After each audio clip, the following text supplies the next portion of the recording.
Et l'ISF et le bouclier fiscal, c'est une bonne réforme? On est quand même dans l'opération de communication, parce que ce thème de l'harmonisation fiscale franco-allemande, la Commission des finances a fait un travail à l'Assemblée nationale qui est très intéressant.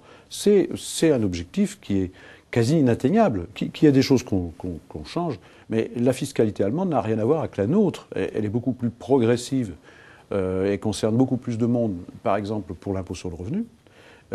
Et puis, l'impôt sur le patrimoine existe, et lui aussi, il est plus conséquent.